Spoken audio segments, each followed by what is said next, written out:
Good morning. Welcome to Tenet Healthcare's third quarter 2025 earnings conference call. After the speaker remarks, there will be a question and answer session for industry analysts.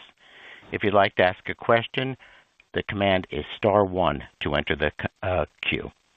Tenet respectfully asks that analysts limit themselves to one question each. I'll now turn the call over to your host, Mr. Will McDowell, Vice President of Investor Relations. Mr. McDowell, you may begin. Good morning, everyone, and thank you for joining today's call. I am Will McDowell, Vice President of Investor Relations. We're pleased to have you join us for a discussion of Tenet's third quarter 2025 results, as well as a discussion of our financial outlook. Tenet Senior Management participating in today's call will be Dr. Saum Sutaria, Chairman and Chief Executive Officer, and Sun Park, Executive Vice President and Chief Financial Officer. Our webcast this morning includes a slide presentation, which has been posted to the Investor Relations section of our website, tenethealth.com. Listeners to this call are advised that certain statements made during our discussion today are forward-looking and represent management's expectations based on currently available information. Actual results and plans could differ materially. Tenet is under no obligation to update any forward-looking statements based on subsequent information. Investors should take note of the cautionary statement slide included in today's presentation, as well as the risk factors discussed in our most recent Form 10-K and other filings with the Securities and Exchange Commission. And with that, I'll turn the call over to Saum. All right, thank you, Will, and good morning, everyone. We had another quarter of strong performance where we exceeded our expectations for revenue, adjusted EBITDA, and margins. Third quarter 2025 net operating revenues were $5.3 billion, and consolidated adjusted EBITDA grew 12% over the third quarter 2024 to $1.1 billion. This represents an adjusted EBITDA margin of 20.8%, which is 170 basis points improvement over the prior year, driven by our strong same-store growth and continued operating efficiency. USPI continues to excel, and we generated $492 million in adjusted EBITDA, which represents 12% growth year over year. Same facility revenues grew by 8.3% in the third quarter, highlighted by 11% growth in total joint replacements in the ASCs over the prior year. Our M&A and de novo activity remains robust as we acquired 11 centers and opened 2 de novo centers in the quarter, including facilities specializing in high acuity procedures such as spine and orthopedics. We have already spent nearly $300 million on M&A in this space year to date and expect to continue adding additional centers in the fourth quarter. The M&A and de novo pipelines remain strong. Turning to our hospital segment, adjusted EBITDA grew 13% to $607 million in the third quarter of 2025. Same-store hospital admissions, adjusted admissions, were up 1.4% in the quarter, and third quarter 2025 revenue per adjusted admission was up 5.9% over the prior year, as payer mix and acuity remained strong. In September, we opened our newest hospital facility in Port St. Lucie, Florida. This facility expands capacity in one of the fastest growing areas in the country. The hospital will provide comprehensive emergency and specialty care and is focused on leveraging state-of-the-art technology, including robotics and advanced cardiac catheterization techniques. Turning to our full-year guidance, at this point in the year, we are once again raising our full-year 2025 adjusted EBITDA guidance to a range of $4.47 to $4.57 billion. Building upon our substantial post-second quarter guidance increase, indicating the confidence we have in our business this year, we have now increased our adjusted EBITDA guidance by $445 million, or 11%, at the midpoint of the range from our initial guidance. Additionally, we are increasing our investments in capital expenditures in 2025 and now expect to invest $875 to $975 million to fuel organic growth in the future, a $150 million increase at the midpoint over our prior expectations. In addition to this increased investment, we are also raising our expectations for full year 2025 free cash flow minus NCI to a range of $1.495 to $1.695 billion, an increase of $250 million at the midpoint from our previous guidance range. This increase is driven not only by the fundamental growth in adjusted EBITDA, but also by the strong cash collection performance of Conifer. Let me turn to 2026 with a few points. Uncertainty about the enhanced premium tax subsidies and the impact on reimbursement and enrollment in the exchanges still exists. Approvals for various increases in state-directed payment programs for 2026 are still pending. Currently, in our hospital segment planning process, we see healthy patient demand that would support same-store volume growth and a stable operating environment supported by disciplined cost controls in 2026. Our strategy, which is more focused on higher acuity services, has delivered a track record of improved margins and strong earnings growth over the past few years. The return on invested capital for this improved portfolio of hospital assets is such that we have confidently increased our CapEx per bed from prior levels to higher levels in both 2024 and 2025, and we should continue to see the benefits of that into 2026. At USPI, we expect same-store revenue growth in line with our long-term expectations, a continued focus on high acuity cases, operational efficiencies, and disciplined cost controls. Additionally, we expect further contributions from M&A and de novo development. I would note that USPI is less exposed to Medicaid and the exchanges, and our ASCs are on freestanding rates. We will continue to operate and invest in this attractive segment. In summary, we continue to deliver on our commitments for sustained growth, expanding margins, a delevered balance sheet, and improved free cash flow generation. Our strong execution is driving attractive EBITDA growth that we are converting into significant free cash flow. And our transformed portfolio of businesses are well positioned to drive sustained performance in the future. And with that, Sun will provide us a more detailed review of our financial results. Sun, over to you. Thank you, Saum, and good morning, everyone. We delivered strong results in third quarter 2025, with adjusted EBITDA above the high end of our guidance range, once again driven by strong same-store revenue growth, continued high patient acuity, favorable payer mix, and effective cost controls.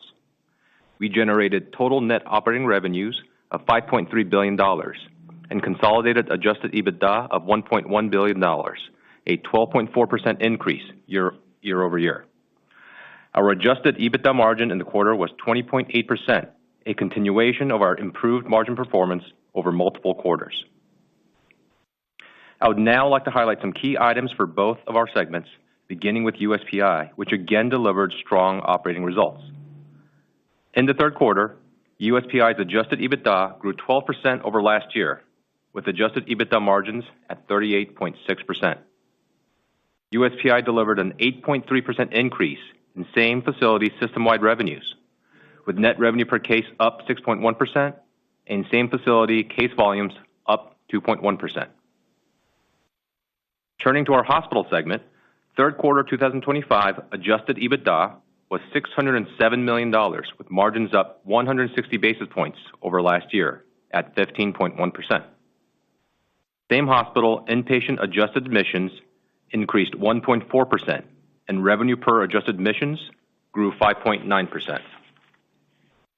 Our consolidated salary, wages, and benefits was 41.7% of net revenues, a 160 basis point improvement from the prior year, and our contract labor expense was 1.9% of consolidated SWB expenses. These improvements continue to be driven by our data-driven approach to capacity and labor management and disciplined operating expense controls. Finally, we recognized a $38 million pre-tax impact for Medicaid supplemental revenues related to prior years in the third quarter of 2025. As a reminder, in total, year to date, we have recorded $148 million of favorable pre-tax impacts associated with Medicaid supplemental revenues related to prior years. Next, we will discuss our cash flow, balance sheet, and capital structure. We generated $778 million of free cash flow in the third quarter, amounting to $2.16 billion of free cash flow year to date, which is up 22% over the same 9-month period in the prior year. As of September 30, 2025, we had $2.98 billion of cash on hand, with no borrowings outstanding under our line of credit facility. Additionally, we have no significant debt maturities until 2027. And finally, during the third quarter, we repurchased 598,000 shares of our stock for $93 million. Year to date, through September 30, we have repurchased 7.8 million shares for $1.2 billion. Our leverage ratio as of September 30 was 2.3 times EBITDA, or 2.93 times EBITDA less NCI, driven by our outstanding operational performance and continued focus on financial discipline. We believe we have significant financial flexibility to support our capital allocation priorities and drive shareholder value, and are very pleased with our ongoing cash flow generation capabilities. We remain committed to a deleveraged balance sheet. Let me now turn to our outlook for 2025. For 2025, we now expect consolidated net operating revenues in the range of $21.15 billion to $21.35 billion, an increase of $150 million over prior expectations. As Saum mentioned, we are raising our 2025 adjusted EBITDA outlook range by $50 million at the midpoint to $4.47 to $4.57 billion, reflecting our outperformance in the hospital business. This is in addition to the substantial $395 million guidance raise that we announced in the second quarter. At the midpoint of our range, we now expect our full year 2025 adjusted EBITDA to grow 13% over 2024. Turning to our cash flows for 2025, we now expect free cash flows in the range of $2.275 to $2.525 billion, distributions to non-controlling interest in the range of $780 to $830 million, resulting in free cash flow after NCI in the range of $1.495 to $1.695 billion, an increase of $250 million at the midpoint from our previous guidance range. This reflects our focus on strong free cash flow conversion from our EBITDA growth, the continued outstanding cash collection performance of Conifer, and continued investment into high-priority areas of our business. Now, turning to our capital deployment priorities, we are well-positioned to create value for shareholders through the effective deployment of free cash flow, and our priorities have not changed. First, we will continue to prioritize capital investments to grow USPI through M&A. Second, we expect to continue investing in key hospital growth opportunities to fuel organic growth, including our focus on higher acuity service offerings. Third, we will evaluate opportunities to retire and/or refinance debt. And finally, we'll continue to have a balanced approach to share repurchases, depending on market conditions and other investment opportunities. We continue to deliver consistent growth and have disciplined operations, which has translated into outstanding financial results. We are confident in our ability to deliver on our increased outlook for 2025 as we continue to provide high-quality care for our patients. And with that, we're ready to begin the Q&A. Operator? Thank you. At this time, we'll be conducting a question-and-answer session. If you'd like to ask a question, please press star 1 on your telephone keypad. A confirmation tone will indicate your line is in the question queue. You may press star 2 if you'd like to remove your question from the queue. As a reminder, we ask that you please limit to one question. For participants using speaker equipment, it may be necessary to pick up your handset before pressing the star keys. One moment, please, while we poll for questions. Our first question comes from Kevin Fischbeck with Bank of America. Please proceed with your question. Great, thanks. I wanted to ask you about the Q4 guidance and kind of the expectations for utilization. Are you guys building anything in there for higher utilization before these subsidies expire? And how do you think about the capacity, I guess, particularly within USPI, to accommodate utilization there? And then, I guess, secondly, you mentioned that USPI is insulated from the headwinds for next year, but just trying to understand a little bit where you do see that pressure. I guess can you talk a little bit about exchange exposure within USPI? Thanks. All right, there's a lot of questions in there, Kevin. So let me just tackle one by one, and Sun, we can kind of complement here. First of all, we haven't built in anything, nor are we seeing any kind of rush to the office, if you will, with respect to the exchange subsidies. We're not planning, nor are we saying that we expect them to expire at this stage. I think much of what we're hearing is that it may take time, but a compromise will be achieved from our intelligence coming from Washington. So we're just sort of patiently waiting to see what happens there. From a capacity utilization standpoint at USPI, we typically have, as you know, busier late November and certainly December, and have planned for staffing and capacity stretch that happens in that time period every year. So the simplest way to look at it is we're not worried about our capacity to take on the demand that we would see in the typical end of the fourth quarter USPI. We begin planning for that every year, months in advance, with a very well-established protocol of how we do things, and there should be no reason that's different this year, including if there happened to be more demand that came because of the any kind of change in the exchanges or whatever that may be ahead of us from that perspective. What we have said about exchange business at USPI is a couple of things. One is there's a lot less exposure there on a per case or revenue basis than in the hospital segment.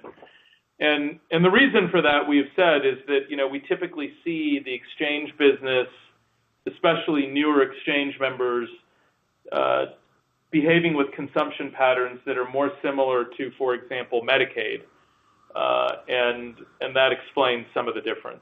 Sun, I don't know if there's anything you want to add here. Yeah, just a couple metrics, Sam. Thank you, and hey, Kevin. I would also just note for USPI, our implied Q4 guidance is about an increase of $80 million roughly from Q3 into Q4, which is fairly standard if you look at our historical pacing and change into Q4. So I think we remain confident in our both our capacity as well as our ability to take care of those patients. And then exchange, I would just note for Q3, exchange was 8.4% of our total admissions and 7% of our total consolidated revenues. So a slight increase in total as a percent of admissions from Q2, and relatively flat in terms of total percent of consolidated revenue. So we do see continued strong exchange performance, but at this point, no significant increase in Q3. So we'll see in Q4. Thanks for your question. Our next question comes from Scott Fidel with Goldman Sachs. Please proceed with your question. Oh, hi, thanks. Wanted to hopefully just drill a little bit more to the CapEx inputs for the year, including the increase in the CapEx guidance. Maybe if you can talk about specific allocation of capital relating to the increase, and then maybe bucket some of the key larger investments that you're making within the CapEx for the full year. Thanks. Yeah. Hey, Scott. Appreciate the question. So I would just characterize the increased capital expenditure as more investment in both program or clinical program infrastructure, service line support, and various other growth strategies in the hospitals. I mean, obviously, our CapEx plan for the year included the residual capital that was required to open up the Port St. Lucie Hospital. So this is capital expenditure that has extended above and beyond that, where we see opportunities for growth. Look, as I indicated, the demand environment continues to be very healthy, and we see opportunities. And the efficiency with which we operate, our focus on service levels to the physician community, we see the opportunity for them to choose our sites as a location of care for their patients more and more. Obviously, the way in which we tend to deploy this capital is focused more on our high acuity strategy, so things that are relevant to the cardiac care unit, intensive care unit, cath labs, high-end imaging, et cetera, surgical programs. But that's really how we're making the investments around the country. And as we reviewed them through this business planning cycle, we felt it was a good time, given the demand that we continued to see through the third quarter, to go ahead and make those investments and raise our guidance.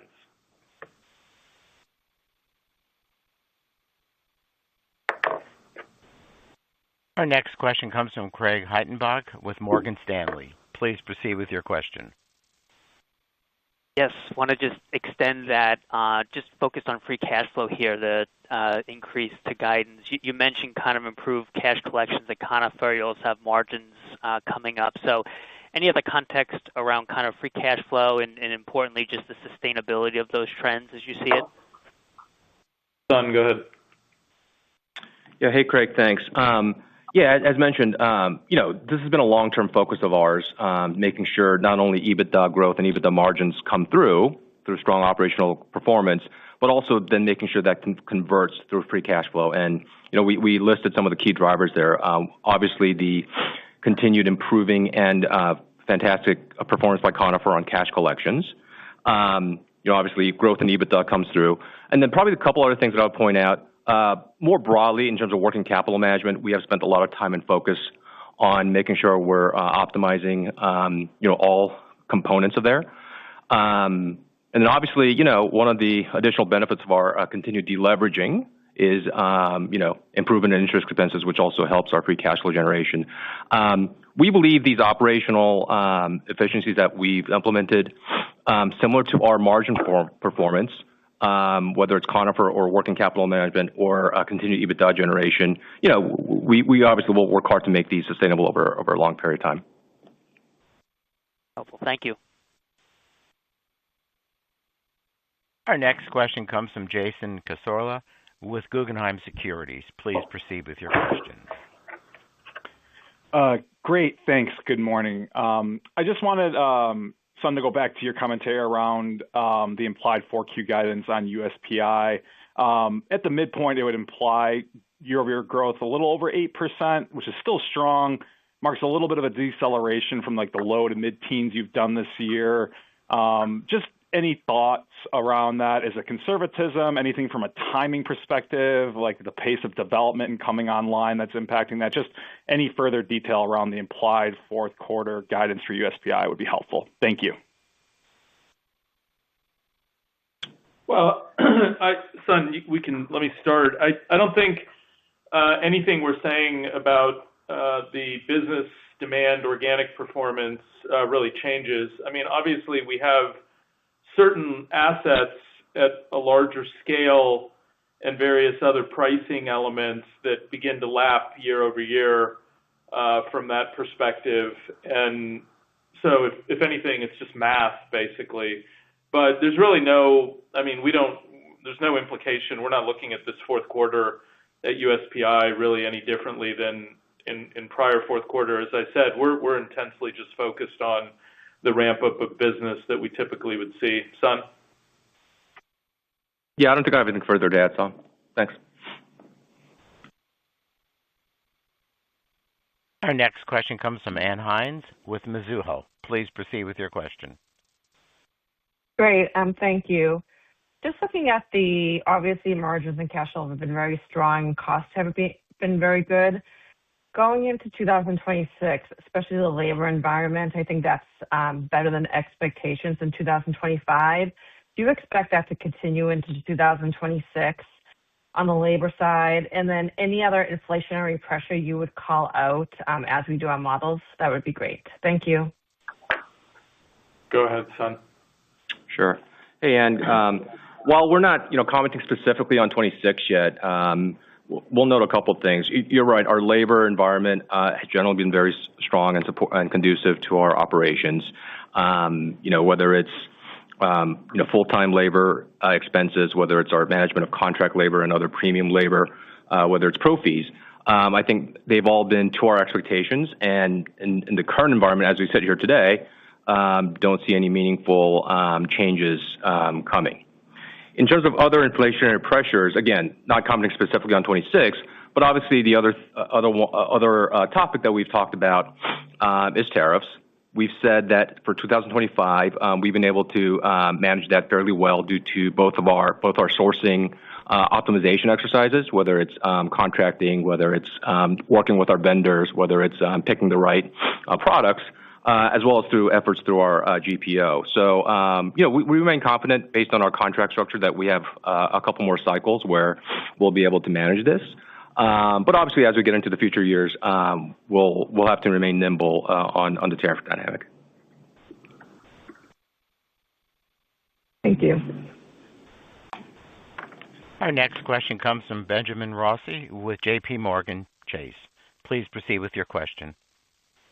Hey, good morning. Thanks for taking my question. I guess just checking in on Conifer. How did Conifer's contribution within the hospital operations segment shake out during 3Q? And then you've previously mentioned Conifer's ability to assist with patient eligibility and enrollment services during things like Medicaid redeterminations. I guess should the AC exchange subsidies expire, do you think Conifer could have a similar utility for you in helping identify patients with lost coverage and could be eligible for coverage elsewhere? Thanks.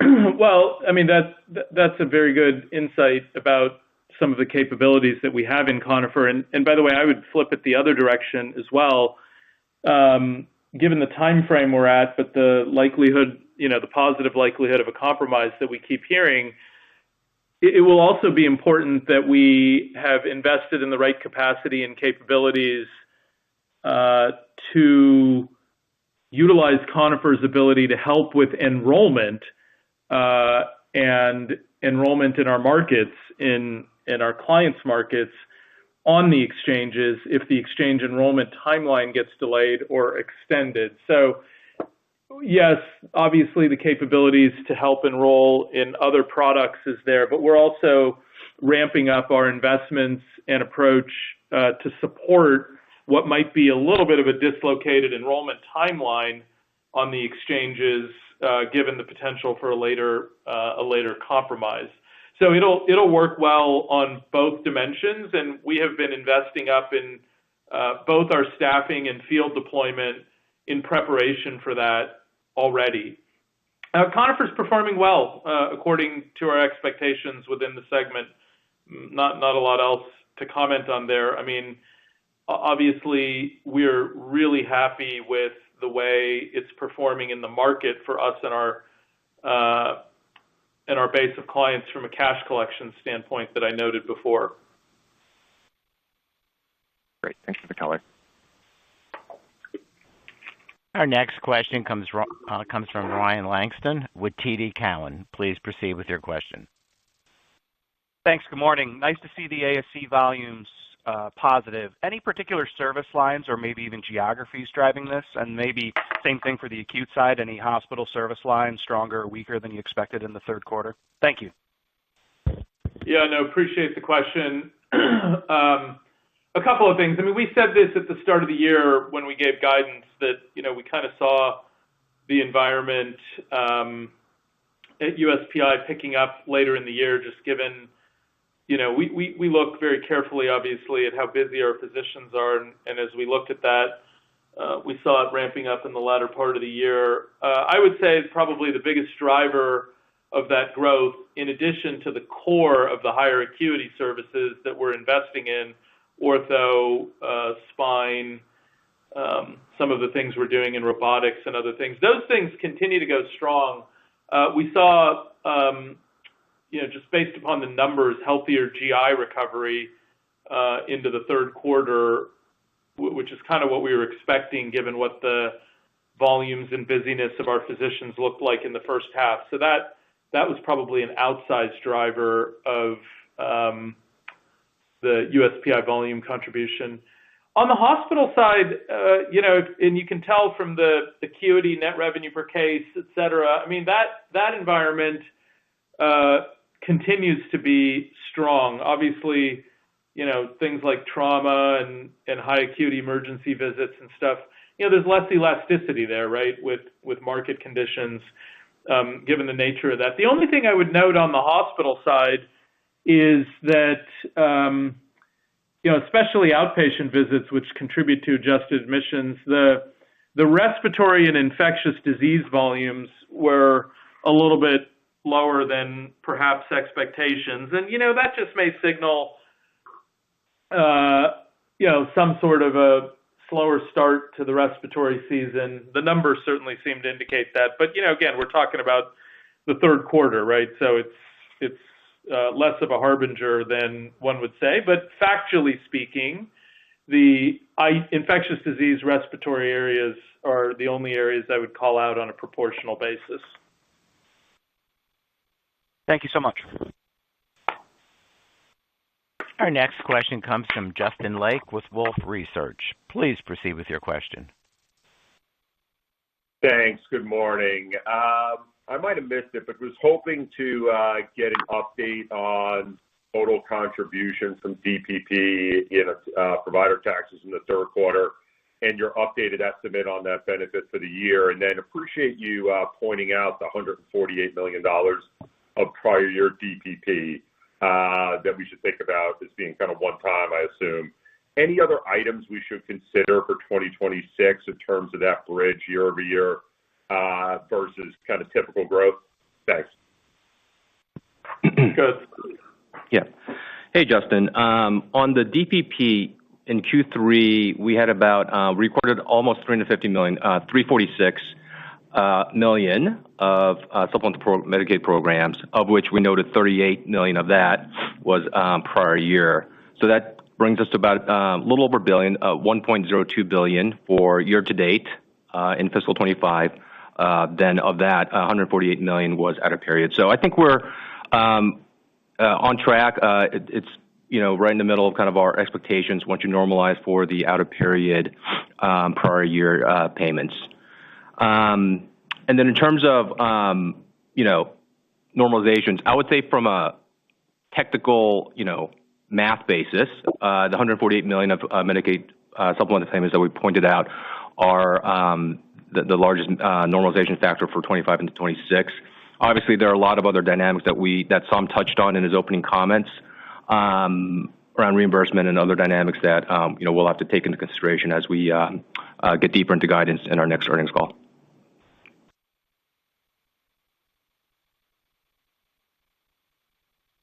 Our next question comes from Brian Tanquilut with Jefferies. Please proceed with your question.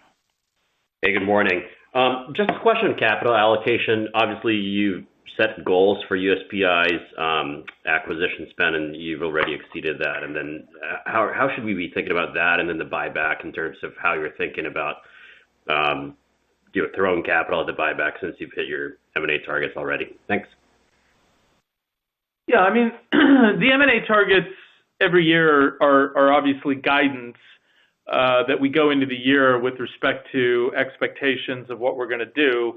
We're responsive to a marketplace, as you can imagine, and we're very careful about our diligence in maintaining our high bar for acquisitions. This year, we've found more opportunities, a broader pipeline, certain processes that may have been competitive in addition that we won, and just continued momentum on our de novo strategy. So, I mean, the kind of cash flow that USPI generates, we can fund those increases. Now, obviously, if you go back historically with the platform deals that we have done, we've also outspent our typical guidance.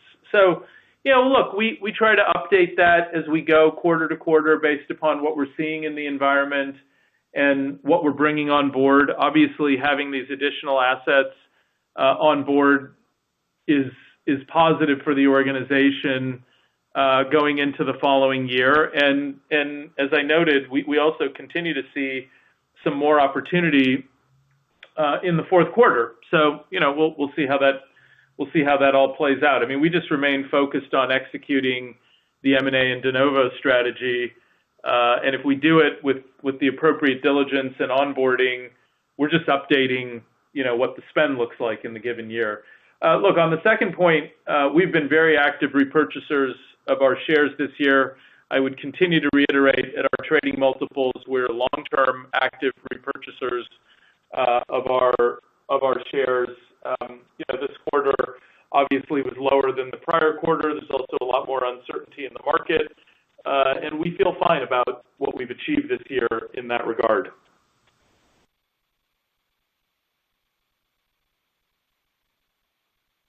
Our next question comes from A.J. Rice with UBS. Please proceed with your question. Hi, everybody.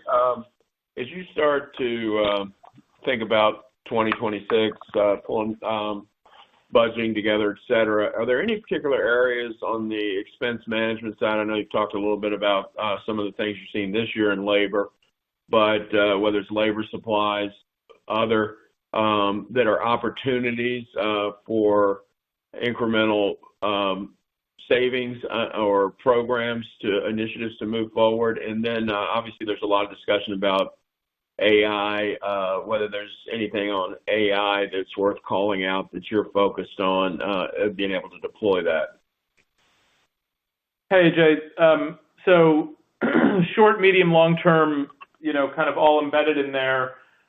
We have undertaken over the last few months and ongoing a business transformation initiative that is designed to look for those opportunities and also do contingency planning given the uncertainty in the marketplace. Those opportunities would include how we think about all aspects of what I would call labor costs within the organization. Obviously, this year, as we have noted before, we have done some work to right-size our corporate structure given some of the asset divestitures that we've had in the past. It has very much been our philosophy to, I think this, to use advanced analytics and where we have the ability to more automation and leveraging our global business center, which is continuing to perform well and scale up. This year proportionally will be one of the larger scale-up years in the last few years within the global business center, which we feel very good about. So there are a lot of opportunities there. Sun already talked about supplies, so I won't say a lot more there. And we continue to invest actively in improvement opportunities in our ability to drive more efficient and better collections in Conifer, some of which we've noted in earlier parts of this call. So very much comprehensively looking at these opportunities, but with a mindset of finding both shorter term and longer term opportunities that will impact the business.